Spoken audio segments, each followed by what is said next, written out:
हरिओम मित्रों, ज्ञान मंत्र एवं आयुर्वेद में आप सभी का हार्दिक अभिनंदन है और ईश्वर आप सबका मंगल करे। मित्रों, जैसा कि पुत्र या पुत्री दोनों परमात्मा की भेंट हैं, ईश्वर का प्रसाद है और स्वेच्छा से उनका भरण पोषण हर माता पिता को करना चाहिए। लेकिन कई ऐसे माता पिता भी होते हैं जिन्हें सिर्फ पुत्री संतान ही जन्म लेती है, तो उनके मन में ये सबसे बड़ा प्रश्न होता है कि क्या उनके जीवन में पुत्र का सुख है या नहीं है। क्या उन्हें कन्याओं के बाद पुत्र की प्राप्ति भी कभी होगी। मित्रों, इस विषय में हम आप सभी को अपना एक व्यक्तिगत अनुभव बता देते हैं।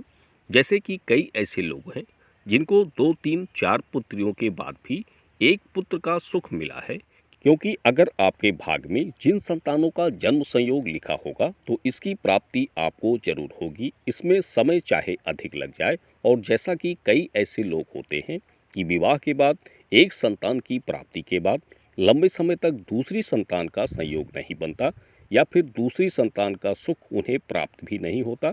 मित्रों, जो लोग ज्योतिष पर यकीन करते हैं, विश्वास करते हैं, तो उनकी जानकारी के लिए बता दें कि इन सभी क्रियाओं का होना पति पत्नी के कुंडली के नाववंश लग्न में ग्रहों के प्रभाव, शनि या राहु के सम विषम कलाओं के कारण ही होता है।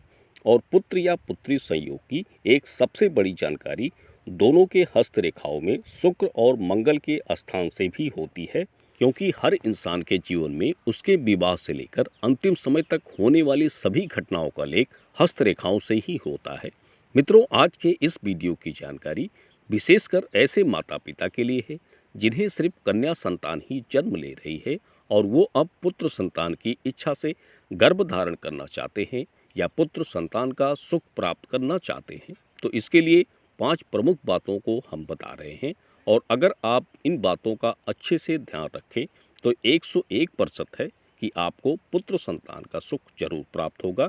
इसमें पहली बात है कि जब भी आप गर्भ धारण करें तो शुक्ल पक्ष हो या कृष्ण पक्ष, डेट आने के बाद सिर्फ 6, 8, 12 और 16 दिन की प्रक्रिया का ही प्रयोग करें। इसके बीच के समय का प्रयोग कभी भी ना करें। और गर्भ धारण के बाद स्त्री अधिकतर दाएं करवट में ही लेटे। दूसरी बात, जब आपको ये पता चले कि आपका गर्भ स्थिर हो गया है तो किसी भी गुरुवार के दिन राधा कृष्ण के मंदिर में चांदी की एक चक्र, गदा या बांसुरी का चढ़ावा जरूर करें और मन में पुत्र संतान की प्राप्ति की कामना भी करें। तीसरी बात, गर्भ धारण के 1 माह पूरे होने पर स्त्री को 7 दिनों तक गाय के दूध के साथ थोड़ी सी केसर डालकर रात्रि सोने से पहले सेवन करना चाहिए, क्योंकि इसके सेवन से आपके गर्भ में पुत्र संतान के संयोग सबसे उत्तम बनते हैं और पुत्र संतान की प्राप्ति की कामना भी प्रबल होती है। चौथी बात, एक मोरपंख को हमेशा गर्भ धारण होने के बाद पति पत्नी अपने बिस्तर के नीचे रखें और प्रतिदिन स्नान के बाद दोनों साथ जप गोपाल मंत्र का जरूर करें। और मित्रों, 5वीं सबसे प्रमुख बात यह है कि पति पत्नी के खान पान और वस्त्रों का भी प्रभाव संतान के लिए सबसे उत्तम होता है, और पुत्र संतान के लिए विशेषकर इन दोनों बातों का ध्यान हर पति पत्नी को रखना चाहिए। अगर आप कृष्ण पक्ष के समय में पुत्र के लिए गर्भ धारण कर रहे हैं तो काले, नीले और हरे वस्त्रों का धारण कभी भी ना करें।